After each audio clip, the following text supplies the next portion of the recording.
Darby Thorne is a young woman struggling with drug addiction, and over the years she has already been transferred through 7 different rehabilitation centers. Now she is trying once again to recover while staying at a rehab facility in Sacramento, California, hoping this time things will finally be different for her. But during a group therapy session with the other patients, Darby suddenly receives devastating news that completely shakes her world. Her mother, Lily, has suffered a brain aneurysm, and the bleeding in her brain is so severe that doctors need to operate immediately that very night. The staff tells Darby to contact her older sister, Devin, who is already waiting at the hospital in Salt Lake City. But there is one major problem because the rehabilitation center strictly forbids patients from contacting anyone outside the facility. The rule exists for a reason, since reconnecting with old friends or family members can sometimes push recovering addicts back into relapse. Unfortunately, the staff also has a hard time trusting Darby because only a week earlier, she lied about her mother being involved in an accident. At the time, Darby was still going through intense detox symptoms, so her behavior had become unstable and unpredictable. One of the employees tries to contact Darby's rehabilitation doctor to ask for permission, but the doctor cannot be reached, leaving Darby trapped in an increasingly desperate situation while her mother's condition continues getting worse. Furious and terrified, she realizes the rehab center's rules are standing directly between her and the chance to see her mother again. Later that night, Darby secretly manages to call Devin using a phone smuggled in by another patient. But instead of support, Devin pressures her to stay at the rehabilitation center and refuses to let her come to the hospital because she still does not believe Darby is capable of controlling herself after everything that has happened with her addiction. But Darby refuses to give up. Determined to see her mother no matter what, she packs her belongings, steals some tools from the storage room, including a hammer, screwdriver, and hacksaw, then breaks into a car so she can escape the facility and drive to Salt Lake City herself. She quickly heads out into the night, beginning a brutal 10-hour drive across more than 1,100 miles of freezing roads, while a massive snowstorm sweeps across the region. Some highways are already closed because of accidents, forcing her to take a much longer route through dangerous weather conditions. During the drive, Darby leaves a message for Devin saying she expects to arrive at the hospital by the next morning, but somewhere along the road she receives another message that completely crushes her emotionally. Devin tells her that their mother does not want Darby at the hospital, and that her presence would only make everything worse. After reading the message from Devin, Darby feels completely shattered, and in that moment she seriously considers using the small bag of drugs she found inside the car. The temptation hits her hard because everything around her feels hopeless, but despite the pain and frustration, she still struggles to resist it. Eventually, exhaustion takes over, and she falls asleep inside the car before slipping into a nightmare about the past, reliving the terrifying moment when she overdosed and passed out while Devin desperately tried to wake her up. Not long after that, Darby is suddenly awakened by a police officer named Tom, who informs her that the snowstorm has become too dangerous and all the roads ahead have officially been closed. Since there is no safe way to continue the trip, Tom directs her to a nearby visitor center that is being used as an emergency shelter until the storm finally calms down. There was nowhere else to go. This is no exit.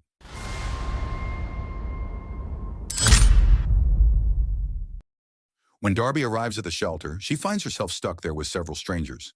There is Sandy, a former nurse, her husband Ed, who used to serve in the Navy, a quiet and antisocial man named Lars, and another traveler named Ash, who is asleep most of the time. A little while later, Darby goes to the women's restroom, only to discover that it is currently under repair.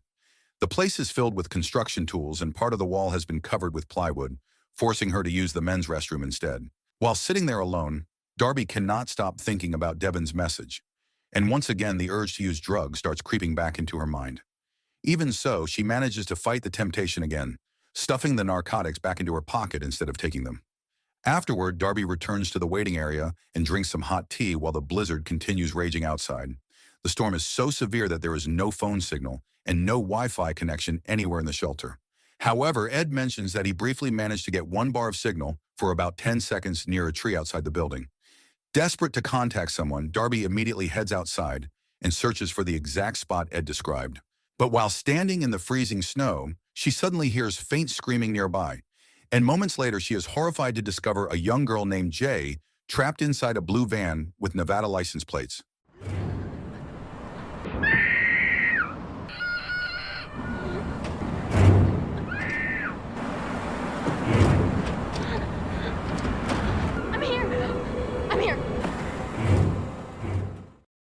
Without wasting any time, Darby quickly takes a photo of the van's license plate as evidence. But while doing that, she notices someone inside the waiting area, watching her movements very carefully, making the situation feel even more unsettling. Panicking, Darby rushes back to her own car and desperately tries to contact the police. But the call refuses to go through because there is still no signal anywhere around the shelter. A few moments later, Ed suddenly approaches her, causing Darby to immediately pull out the hacksaw she brought from the rehab center in case she needs to defend herself. Fortunately, Ed explains that he only came outside because he thought Darby might have found a stronger signal. The two of them eventually return to the waiting room, but from that point on, Darby cannot stop observing everyone around her.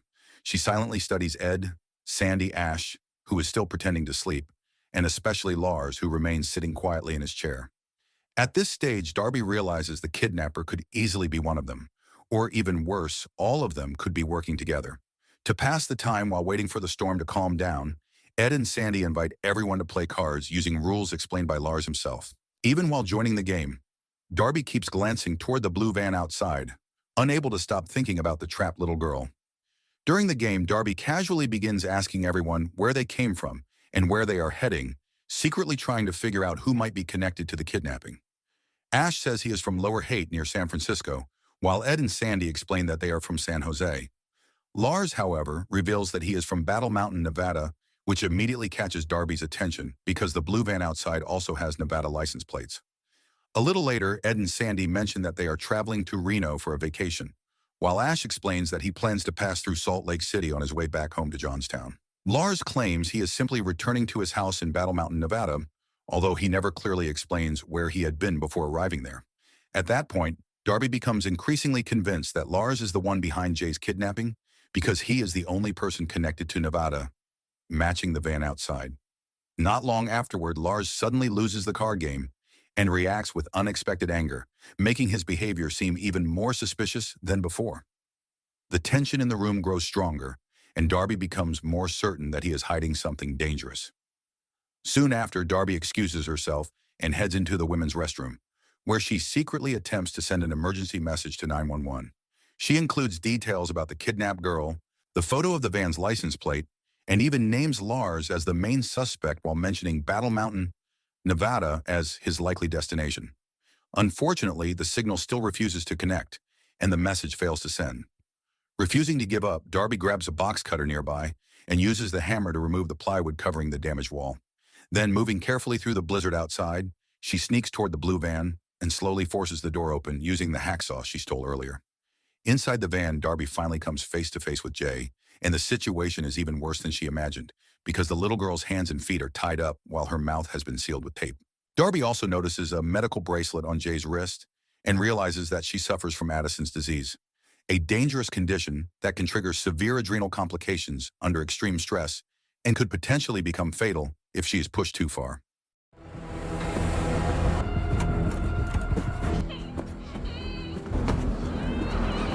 Are you sick?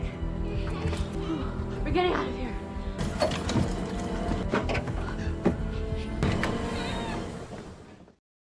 Only moments later, Darby's suspicions are confirmed when Lars suddenly enters the van.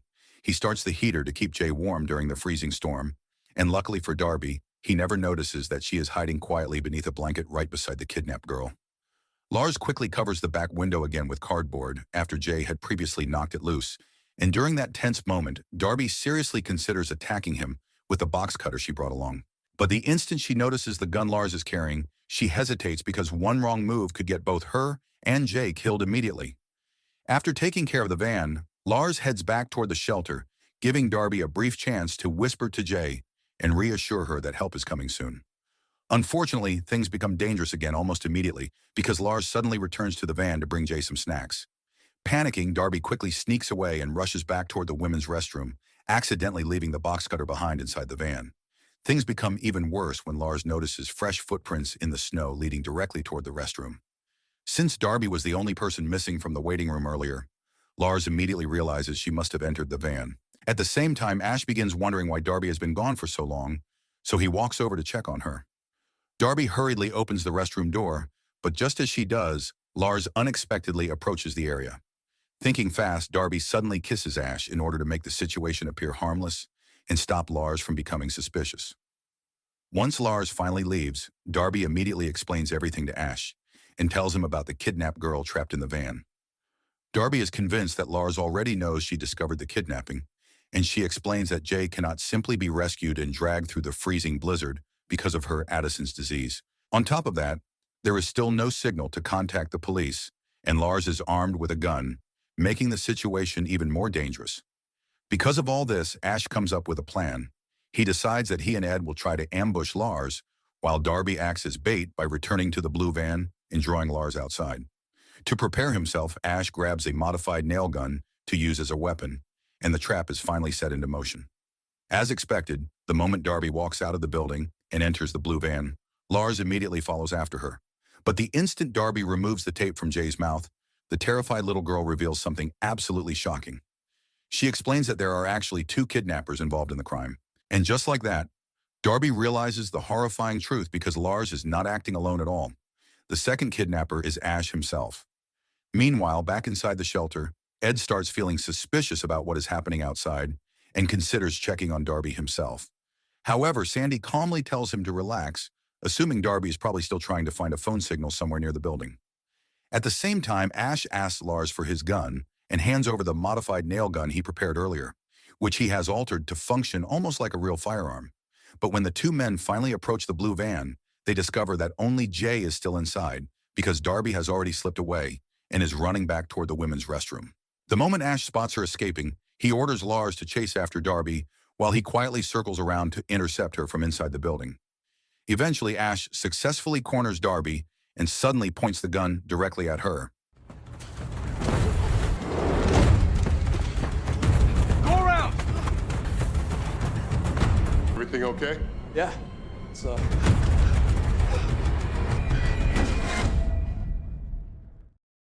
Since Lars fails to catch her outside, he leaves the nail gun near the entrance to the waiting room before casually sitting back down in his chair as if nothing unusual is happening. Meanwhile, Ash continues holding Darby at gunpoint inside the restroom while deleting the emergency message she tried to send to the police. He even goes through the messages from Devon and starts psychologically intimidating Darby by bringing up the painful fact that her own family no longer trusts her, while also questioning what happened to her father. Terrified and emotionally cornered, Darby admits that her addiction became so destructive that she was eventually thrown out by her family. She also reveals that her father, who once served in the Navy, died after taking his own life, which clearly left deep emotional scars on her long before the events of that night. Ash then explains the real reason behind the kidnapping, claiming that everything is about money. According to his plan, he and Lars intend to collect a ransom from Jay's wealthy family and return her safely once the payment has been made. Back in the waiting room, Ed continues observing Lars and slowly becomes more suspicious because he has dealt with dangerous people before and recognizes the warning signs in Lars's behavior. Eventually, Ed asks where Darby is gone, and Lars casually claims that she is still outside searching for a signal.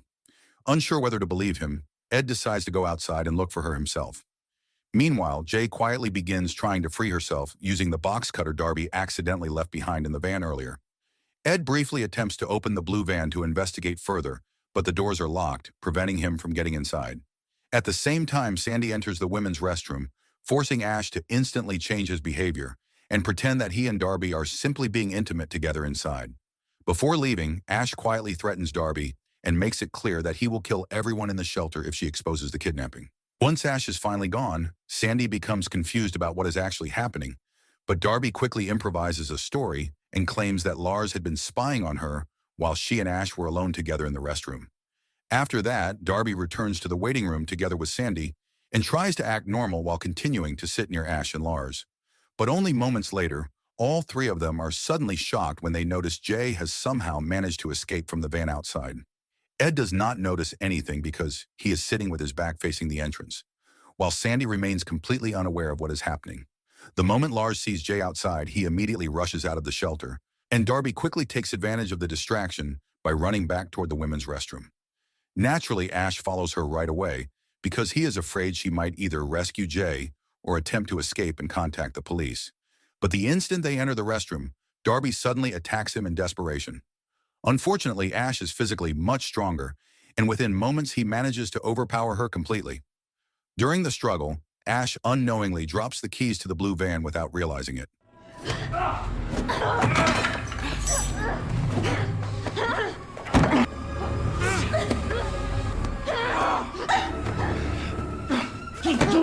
was nothing.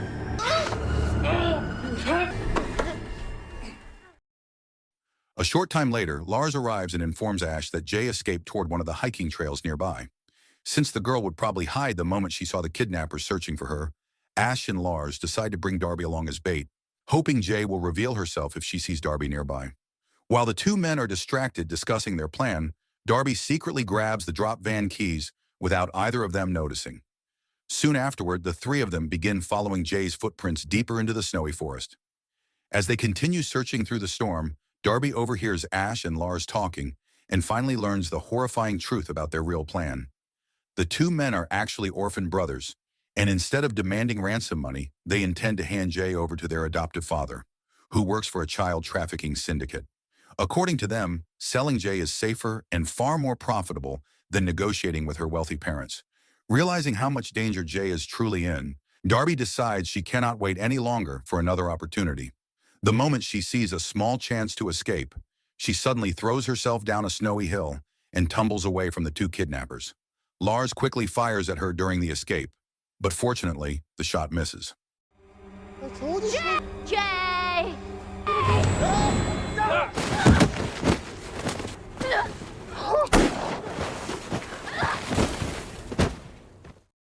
Back at the shelter, both Ed and Sandy hear the gunshot echo through the storm, immediately realizing something terrible is happening outside. Luckily, Ed soon discovers Jay unconscious near the blue van after collapsing from the freezing cold. Without wasting time, he carries her back inside the waiting room and desperately tries to warm her up before it is too late. Meanwhile, after successfully escaping from Ash and Lars, Darby rushes back to the shelter and finally tells Ed and Sandy the truth about everything, explaining that the two men outside are trying to kidnap Jay. Now that Ed and Sandy know what is really happening, the situation inside the shelter instantly becomes much more dangerous because Ash arrives outside moments later and starts threatening everyone, demanding that Jay be handed over or else nobody inside will survive the night.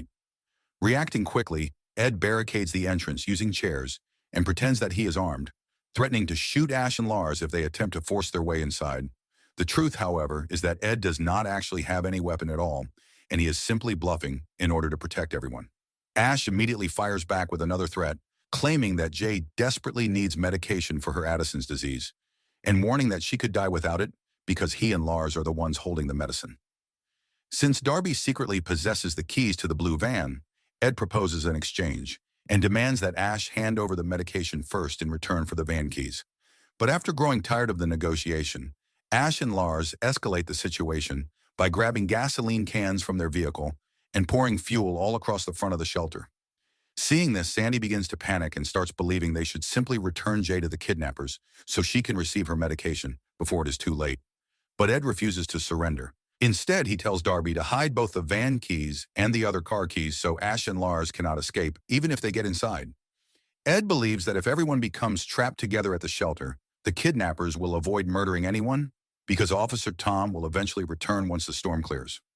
Following Ed's instructions, Darby hides the keys behind the damaged wall near the women's restroom and buries them beneath the snow, while also grabbing a wrench to use as a weapon if necessary. Right at that moment, Jay suddenly regains consciousness, and to everyone's shock, she immediately recognizes Sandy and calls out her name. The truth finally comes crashing down through a flashback, revealing what really happened during the kidnapping. Sandy was actually Jay's caretaker and housekeeper all along, but behind the scenes she secretly worked together with Ash and Lars. Sandy had grown resentful toward Jay because the girl constantly bullied and mistreated her, and on top of that, Sandy desperately wanted to share the money. Both Ed and Darby are left stunned by the revelation, but things spiral out of control even further when Sandy suddenly exposes Ed's bluff by yelling to Ash and Lars that Ed never had a gun in the first place. Immediately afterwards, Sandy attacks Darby with pepper spray and removes the barricade blocking the door, allowing the kidnappers to finally enter the shelter. In the middle of the chaos, Sandy tearfully explains to Ed that she only became involved because all of their savings had disappeared, leaving them financially desperate. Ash and Lars eventually force their way inside, and Sandy quickly injects Jay with the medication she desperately needs. But after giving Jay the medicine, Sandy becomes horrified when Darby reveals the truth about Ash and Lars' real plan. Instead of collecting ransom money and returning Jay safely, the two men intend to sell the girl into a child trafficking syndicate. Hearing that revelation completely destroys Sandy emotionally because she suddenly realizes she betrayed everything for money and was never truly part of the kidnapper's plan. Crying and overwhelmed with regret, she foolishly reveals the location where Darby hid the van keys.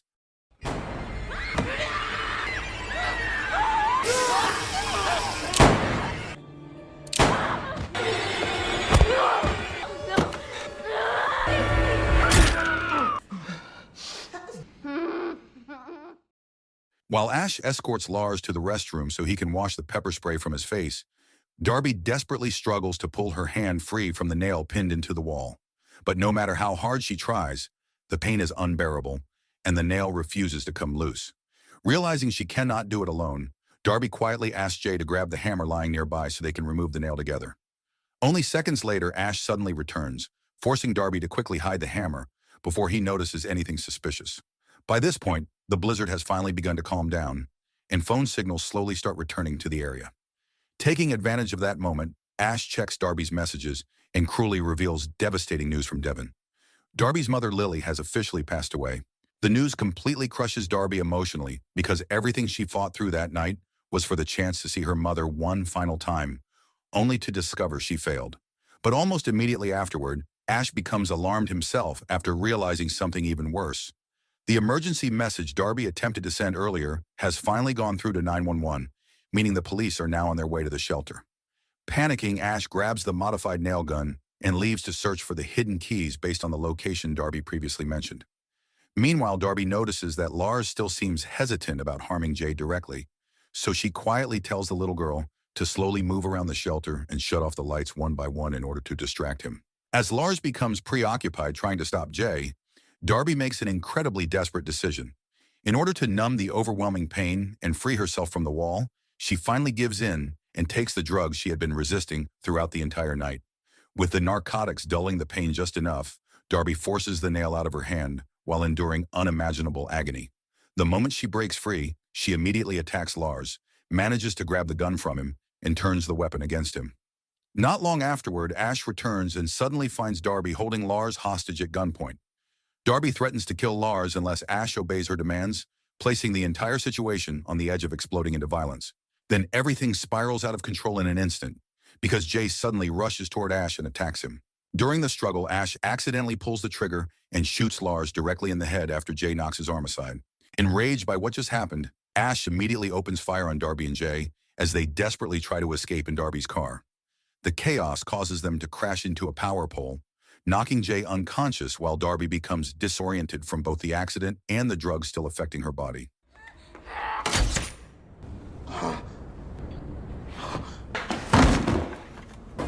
Go, go, go!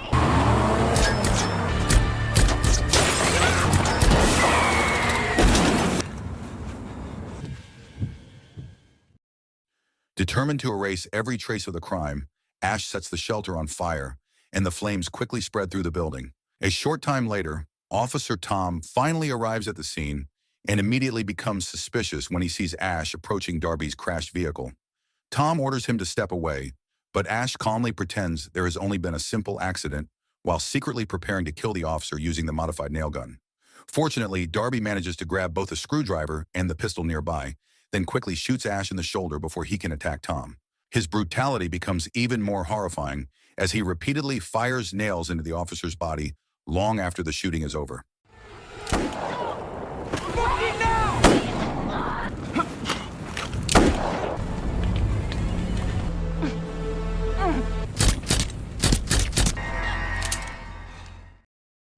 Finally, Ash turns his attention back toward Darby and prepares to kill her once and for all. But at the very last moment, Darby fights back using a knife still in her hand and viciously stabs Ash, ending the nightmare for good. Even though Darby never got the chance to see her mother Lily one final time, she survives the horrific night and successfully stops the kidnapping before Jay can be sold away. Sometime later, after recovering from surgery and receiving medical treatment, Darby returns to the rehabilitation center in Sacramento. This time, however, she takes her recovery far more seriously and manages to stay clean from drugs for 48 straight days. Slowly but surely, her relationship with Devon also begins to heal, giving Darby a small sense of hope after surviving the darkest night of her life. So the moral of the story is never trust anyone in a snowstorm shelter Because the quiet guy is a kidnapper, the sleeping guy is also a kidnapper. The sweet old lady is secretly evil, and somehow the recovering drug addict becomes the most responsible person there.